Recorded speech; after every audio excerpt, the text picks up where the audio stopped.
एक रुपया। एक महात्मा भ्रमण करते हुए किसी नगर से होकर जा रहे थे। मार्ग में उन्हें 1 रुपया मिला।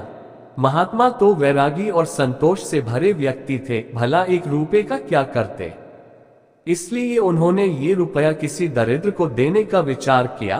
कई दिन की तलाश के बाद भी उन्हें कोई दरिद्र व्यक्ति नहीं मिला। एक दिन वो अपने दैनिक क्रियाकर्म के लिए सुबह सुबह उठते हैं, तो क्या देखते हैं, एक राजा अपनी सेना को लेकर दूसरे राज्य पर आक्रमण के लिए उनके आश्रम के सामने से सेना सहित जा रहा है। ऋषि बाहर को आए तो उन्हें देखकर राजा ने अपनी सेना को रुकने का आदेश दिया और खुद आशीर्वाद के लिए ऋषि के पास आकर बोले, महात्मन, मैं दूसरे राज्य को जीतने के लिए जा रहा हूं ताकि मेरा राज्य विस्तार हो सके, इसलिए मुझे विजयी होने का आशीर्वाद प्रदान करें। इस पर ऋषि ने काफी देर सोचा और सोचने के बाद वो 1 रुपया राजा की हथेली में रख दिया।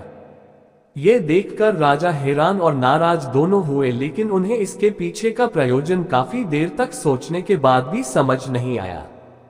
तो राजा ने महात्मा से इसका कारण पूछा, तो महात्मा ने राजा को सहज भाव से जवाब दिया कि राजन, कई दिनों पहले मुझे ये 1 रुपया आश्रम आते समय मार्ग में मिला था, तो मुझे लगा किसी दरिद्र को इसे दे देना चाहिए, क्योंकि किसी वैरागी के पास इसके होने का कोई औचित्य नहीं है।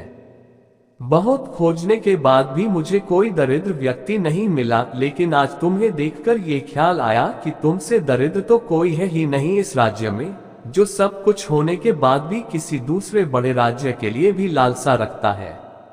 यही एक कारण है कि मैंने तुम्हें ये 1 रुपया दिया है।